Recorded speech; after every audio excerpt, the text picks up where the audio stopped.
Merhaba arkadaşlar, Gülay Ala kanalına yeniden hoş geldiniz. Hepinizi sevgiyle selamlıyorum. Şimdi bu videolarımızda bu ellerimizi öreceğiz. Parmaksız eldiven görüntülü ellerini öreceğiz. Birlikte yaparsak olur diyoruz ve ne yapıyoruz? Başlıyoruz.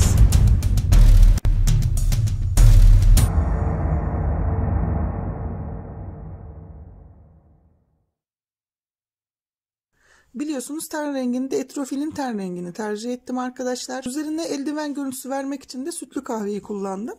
İsterseniz koyu kahveyle de yapabilirsiniz. Parmaklardan başlayarak örerek devam ediyoruz. Renk değiştirerek eldiveni daha sonra da örebilirsiniz. Veya eldivensiz düz ten rengi kullanarak düz bir elde yapabilirsiniz. Şimdi tığ olarak da normalde ben 2.2 ile örüyorum. Fakat parmak kısımlarını örerken birazcık daha ince uçlu bir tığ kullanacağım. 1.7 kullanıyorum ben. Böyle ince uçlu bir tığınız varsa parmak kısımlarını mutlaka ince uçlu tığ ile örün. İpin katlarını ayırmıyorum. İpi normal olarak kullanacağım. 6 tane zincir çekerek başlıyorum. 1, 2, 3, 4, 5, 6. İkinci zincirimin içerisinde 5 tane sık iğne yapacağım. 1, 2, 4. Zincirimi tığımın öbür tarafına doğru bakın geçirdim. Şu da 5. Şuradaki ilk sık iğnemin olduğu yere önce kaydırıyorum ilmeğimi. 4 sıra 5 tane sık iğnemi öreceğim. Biraz zor olabilir. Şu şekilde iç kısmını, şu orta kısmını dışarıya alacak şekilde şöyle yaparsanız, bu şekilde yaparsanız örümünüz daha rahat olacaktır.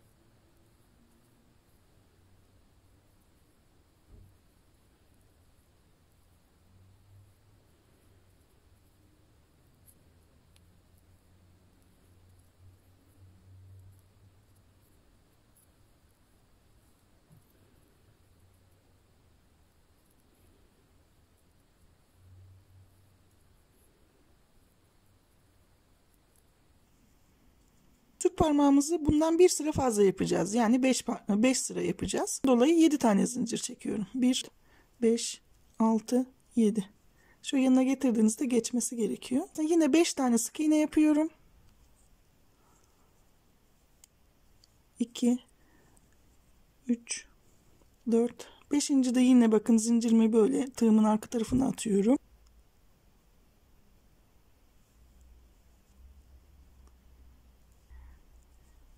Beş sıra öreceğim. Bu sırayla birlikte 5 sıra olacak. Sık iğnemizi 5 sıra örelim.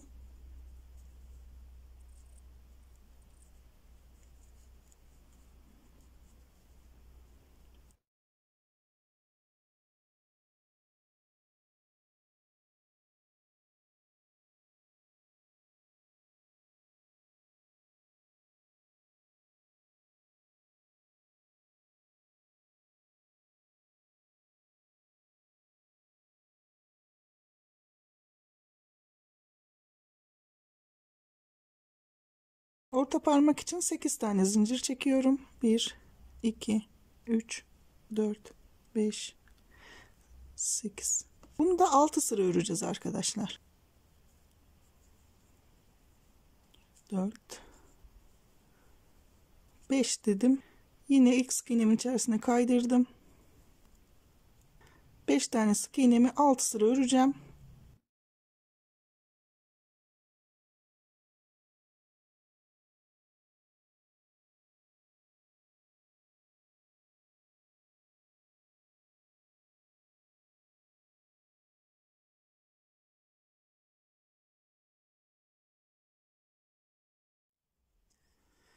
Bir, iki, üç, dört, beş, 6 sıra yaptım.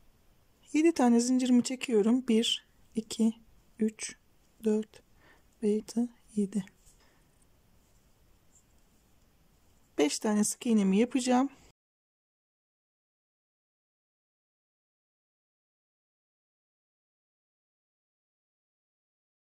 5 sıra yapalım arkadaşlar bunu da.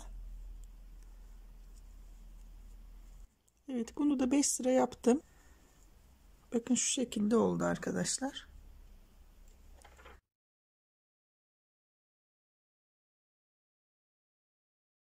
Şu serçe parmağımız, yüzük parmağımız, orta parmağımız ve işaret parmağımız. İşaret parmağımızdayız şu anda. Yani şu şekilde düşünün. Şuradan şöyle devam ederek örmeye devam edeceğiz. İşaret parmağımız ve serçe parmağımız zaten 5 tane sık iğnesi tam tur. Örülü parmak ve yüzük parmağımızın avuç içinde kalacak olan kısımlarından ikişer sık iğne yapacağız. Üst kısımlarına da 1, 2, 3 sık iğne. Üçer sık iğne yapacağız. Diğerleri zaten mecburen tam tur olacak. Değiştiriyorum artık, şu ince tığımı bırakıyorum. Şu normal tığımla devam edeceğim. Ve eldiven görüntüsü verebilmek için renk değiştireceğim. Şimdi şunun bakın tam yan kısmında bırakmıştım. Devam edeceğim. Şunu alıyorum siz anlayın diye bu şekilde göstereyim istemiştim. Şimdi ipini tam yanda bırakmıştım. 2 tane sık iğnesini yapıyorum. Bir, şu ikinci sık iğnesinde rengimi değiştireceğim. Bunu kahve ile örerek alıyorum. Şu zincir çektiğimiz sık iğnemiz, orta parmağımızın zincir çektiğimiz sık iğnemize giriyorum. 2 tane sık iğne öreceğim. Bu parmaktan 1 ve 2. Şimdi yüzük parmağımdan şu yine zincir çektiğim sık iğneye giriyorum.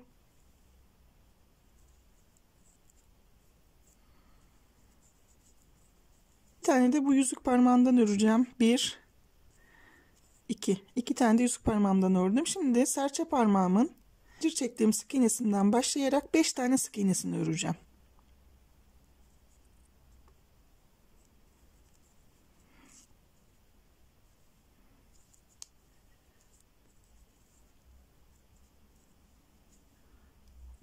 Beş tane sık iğnesini ördüm. Bakın bunu mesela örebilirsiniz yanlışlıkla.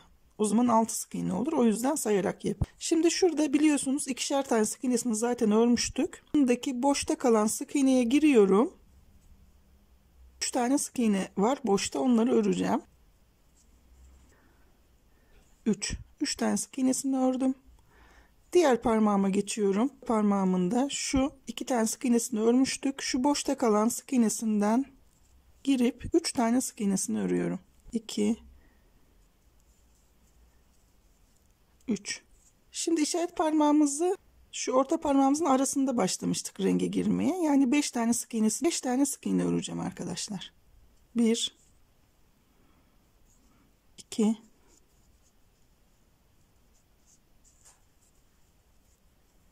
3 4 ve tüm sık iğnelerimi örmüş oldum. Şu anda 20 tane sık iğnem var. Sırayı bulo yaparak öreceğiz artık. Devam ediyoruz. Ten rengiyle düz devam ediyorsanız bulo yapmanıza gerek yok.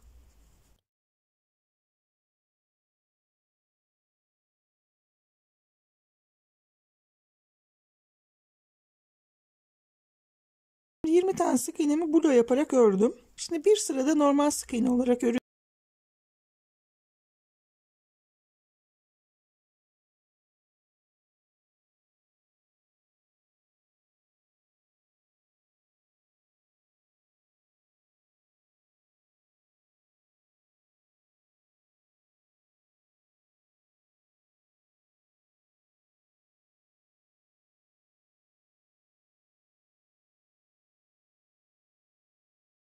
Ve 3 sıra örmüş olduk şu ana kadar. Şimdi şu parmağımızın yüzük parmağı ve orta parmağının tam şu ortasına işaretleyici koyacağız arkadaşlar. Şu da orta parmağımız. 1 2 3 tane bunda sık iğne var. 1 2 3 tane de bunda sık iğne var. Yani tam şu araya, şurası koyacağımız yer olacak.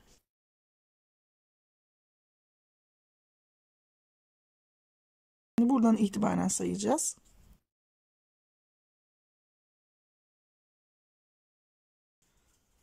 Şimdi bunu bir sıra başına kadar bir tamamlayalım.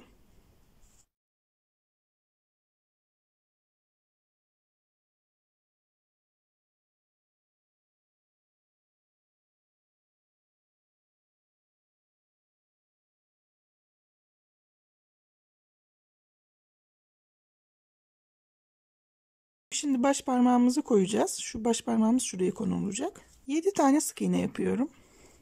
1 2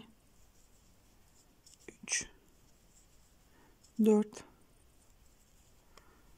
5 7. 7. sık iğnemi arkadaşlar ten rengiyle örerek alacağım. 7 tane zincir çekiyorum. 5 tane sık iğnemi yapıyorum.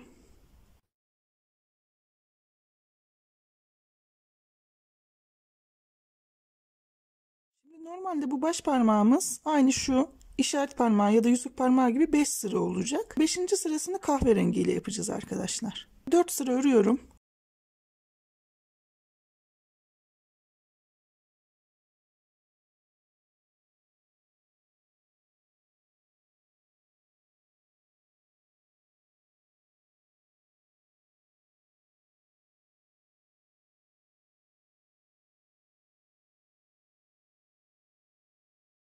Şöyle bakın 1 2 3 4 sırasını ördüm. Sırasını diğer rengimle devam ederek öreceğim.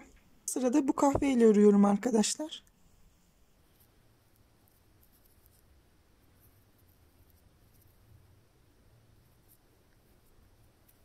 Şu tığımızı değiştirelim. Şuradan devam ediyorum arkadaşlar, avuç içinden. Çektiğimiz sık iğnenin yanındaki sık iğneden sıra sonuna kadar sık iğnelerimi öreceğim. 1 2 ve 13 tane sık iğne ördüm. 7 tane sık iğnemi öreceğim. 1 2 3 4 5 6 ve şu 7. sık iğnem. Şimdi şu parmağımdan 5 tane sık iğnemi bulo yapacağım arkadaşlar. Bulo yaparak 5 tane sık iğne öreceğim.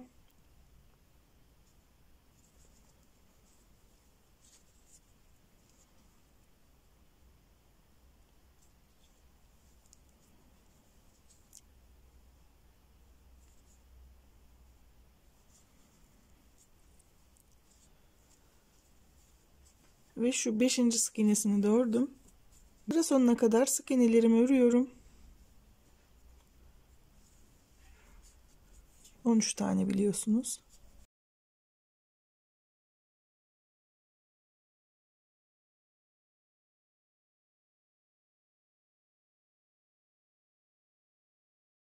Tamamladım. Şimdi 20 tane sık iğnemiz vardı. Şu baş parmağın sık iğnesiyle birlikte şu anda toplamda 25 tane sık iğnemiz var arkadaşlar. Şimdi devam edeceğim. 12 tane sık iğnemi örüyorum. 1 2 3 4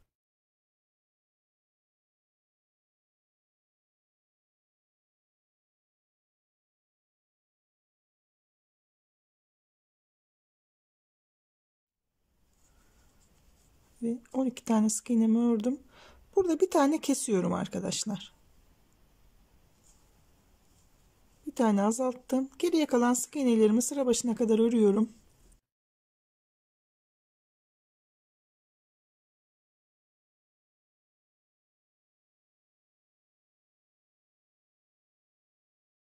On, 11 tane sık iğnemi ördüm. Bir tane azaltma yapmış olduk. Şu tam avucun iç kısmında.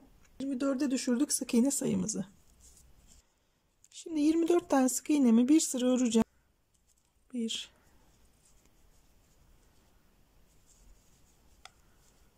2 3 4 22 23 ve 24 adet sık iğnemi ördüm. Şimdi arkadaşlar 4 tane sık iğne yapıp bir tane azaltacağız. Sıra sonuna kadar 4 sık iğne yapıp bir azaltalım ve sıramızı tamamlayalım. 1 2 4. Bir tane kesiyorum. Tekrar 1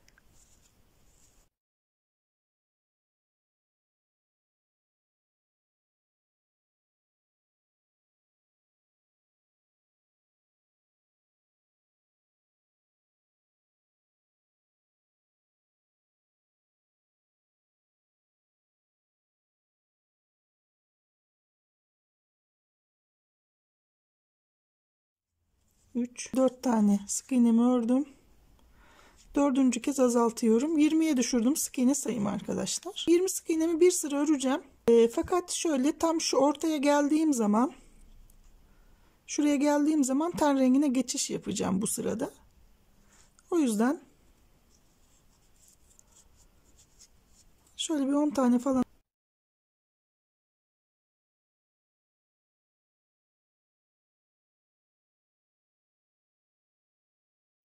10, 11 bakayım şu tam ortada geçeyim. 11, şu 12 falan ördüm arkadaşlar. Önemli değil yani, sadece kılavuz olsun diye söyledim size. Göz kararı da geçebilirsiniz. Sadece renk değiştireceğiz. Şimdi ilk sırada blue olarak yapacağımız için buradan itibaren blue olarak devam edelim arkadaşlar. Sıramızı tamamlayalım.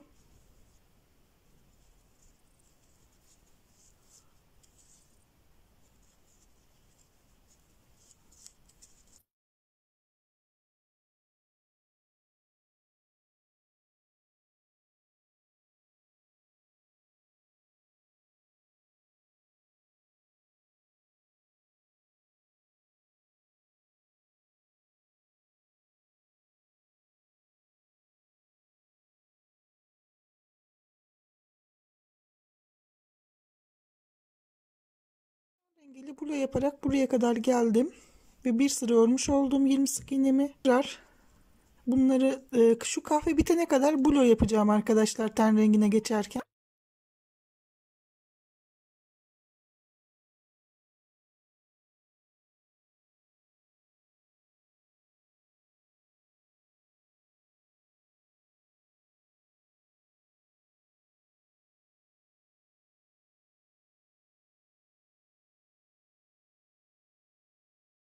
Artık normal sık iğne olarak öreceğim geri kalan sık iğnelerimi. Ten rengine geldim.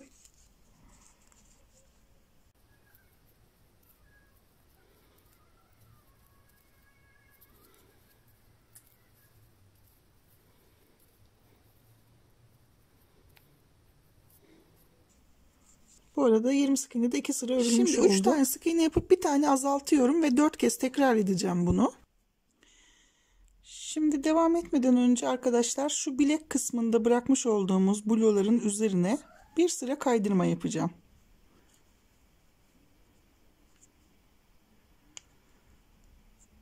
Şu bilek kısmını örelim. Şuraya ilk sık iğnemin olduğu, ilk başladığım yere kaydırdım ve şöyle bitirdim. Bunu şuradan içeriye alacağım. Bilek kısmını böyle yapacağız. Şu parmakların arasına da arkadaşlar şuraya bir sıra sık iğne yaptım. Şuradaki blue'nun olduğu yere, üzerine de ipimizin katlarını ayıracağız.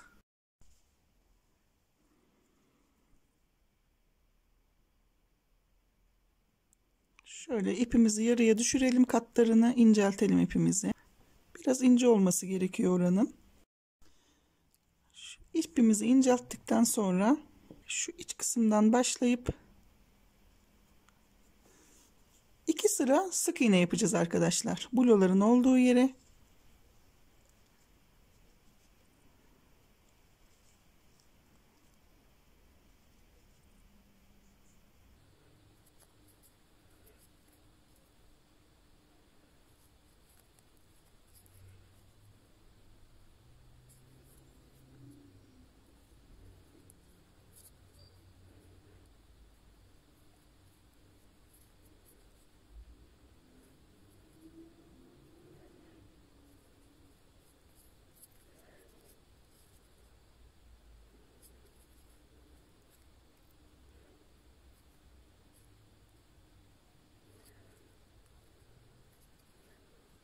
Bu şekilde şöyle 2 sıra yapalım. Ondan sonra aralarını dikeceğiz arkadaşlar. 2 sırayı örün ve birleştirdiğim kadar şöyle belli bir uzunlukta ip bırakalım.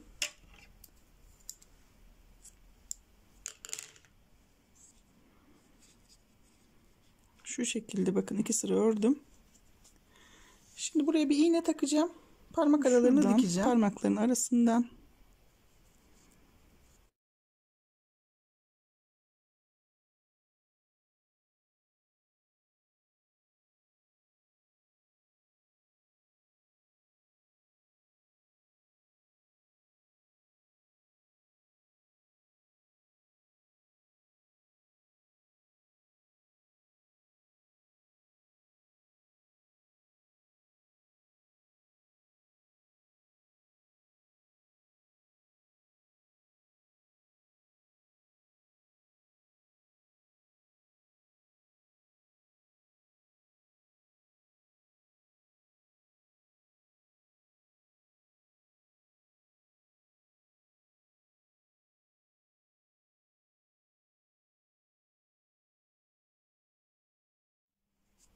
Her iki parmağımızla da bu işlemi yapalım. Şuraya da bir sıra sık iğne yapalım. Blue olarak bıraktığımız yere. Ondan sonra bilek kısmından kaldığımız yerden devam edeceğiz arkadaşlar. 1, azaltıyorum. Sıra sonuna kadar 3 sık iğne, bir azalt yapacağım.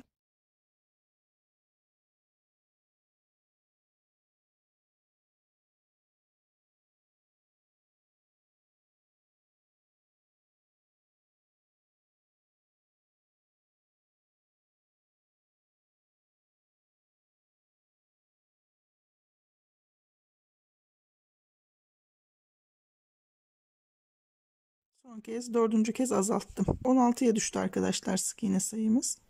Bu 16 tane sık iğnemi bir sıra örüyorum arkadaşlar.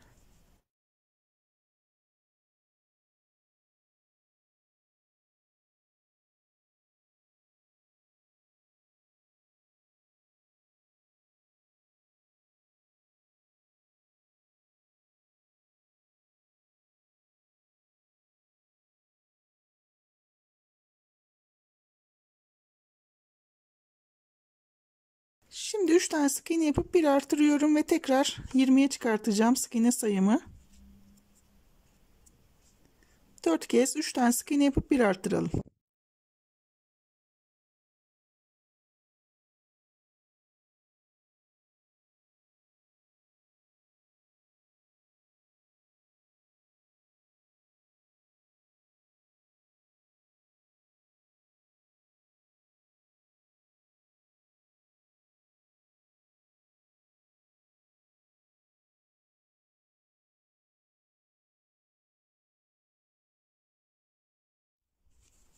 Bu 20 tane sık iğnemi 3 sıra öreceğim arkadaşlar. 3 sıra örüp sıra başına gelelim.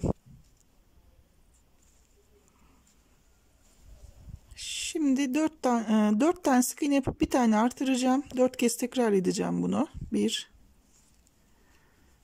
3, 4 çift yapıyorum. Tekrar 4 tane sık iğne yapıyorum. 1, 2, 3, 4 dedim. İkinci çiftimi yapıyorum. 1, 2, 3, 4 dedim. Üçüncü çiftimi yapıyorum. Ve son kez 4 tane tek, bir tane çift yapacağım. 2, 3 ve 4 dedim.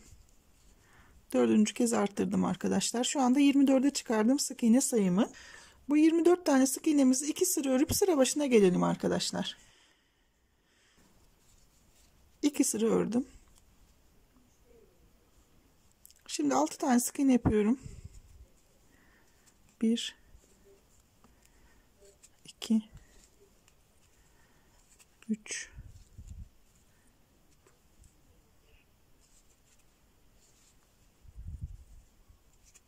4, 5, 6, 4, 5, 6. Bir tane daha yapacağım arkadaşlar. Biraz yana kaysın istiyorum. 6 ve 7. 7 tane sık iğne yaptım. Bir tane çift yapıyorum. Şimdi 10 tane sık iğne yapacağım. Bir tane daha çift yapacağım.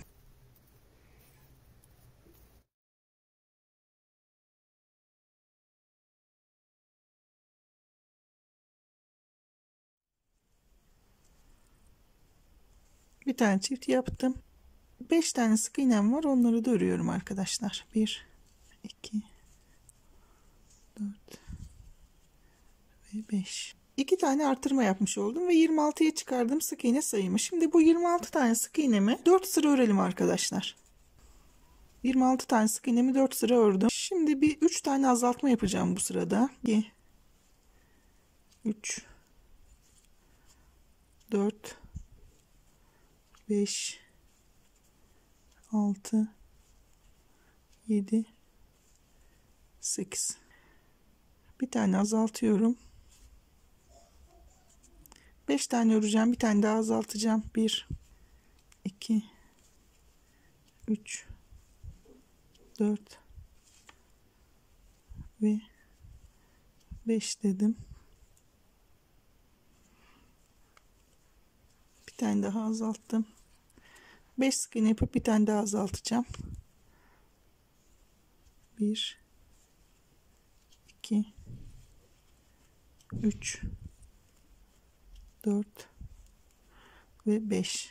Son kez, yani üçüncü kez azaltıyorum. 2 tane sık iğnem var, onları da örüyorum. 20 tane sık iğne örüyorum. Dirsek için şuraya ikili trabzan yapacağım.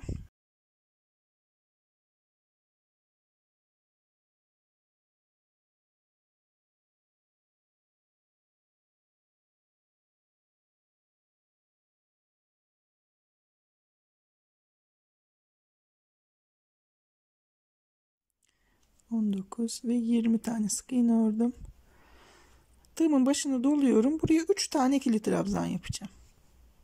2 kere de çekiyorum. 1 aynı yere, 2 tekrar ve 3 aynı yere. Bakın 3 tane ikili trabzan yap. 2 tane sık iğnemi örüyorum. Bir sıra tüm sık iğnelerimizi örelim. 25 tane sık iğne öreceğiz.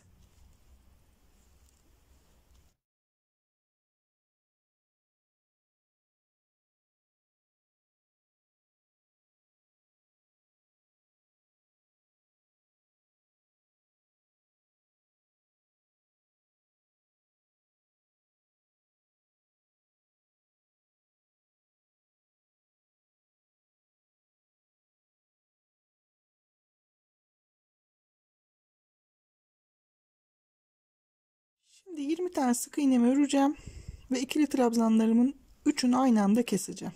20 tane sık iğne örelim.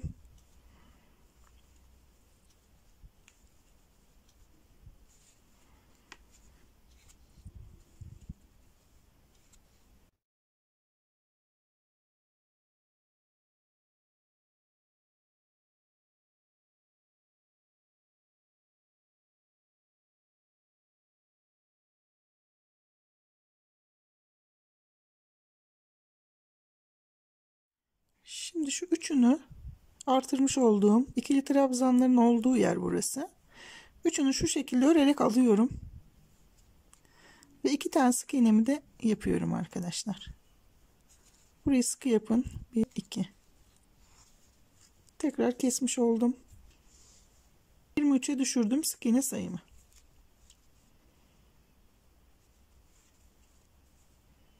Devam ediyorum.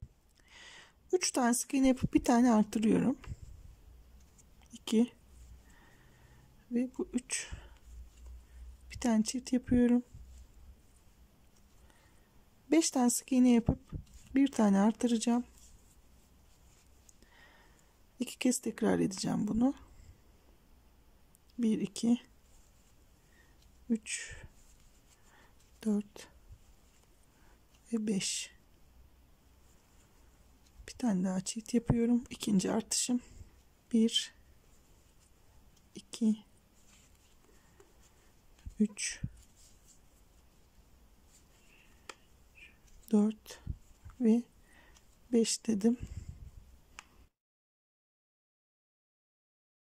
Şimdi 4 tane sık iğne yapıp bir tane artıracağım. 1 2 3 ve 4 dedim. Son kez bu sırada artırmamı yaptım. 2 tane sık iğnem var. Onları da örüyorum. 27 tane sık iğnemizi 2 sıra örüp sıra başına gelelim arkadaşlar. Şimdi 4 tane sık iğne yapıp bir tane artırıyorum. 1 2 3 4. Bir tane çift yapıyorum. 4 tane sık iğne yapıp bir tane artıracağım. 2 3 4. İkinci çiftimi yapıyorum. 11 tane sık iğne yapıyorum. Bir tane daha artırıyorum. 1 2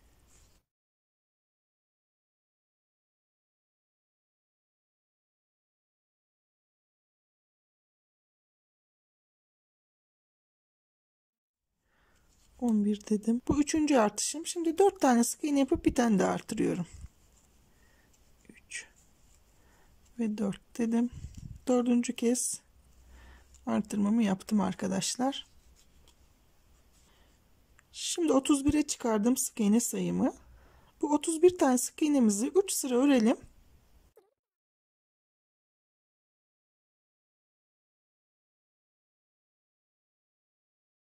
Şimdi arkadaşlar 3 sıra ördüm ve sıramı tamamladım. Şimdi normalde tişörtümün rengine geçeceğim.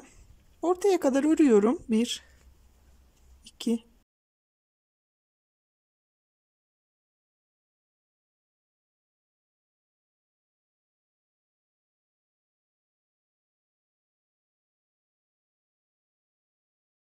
8 19 şöyle 20. sık iğnem. Önce bir sıra normal sık iğne öreceğim. Sonra bir sıra da bulo yapacağım arkadaşlar. Buradan başlayarak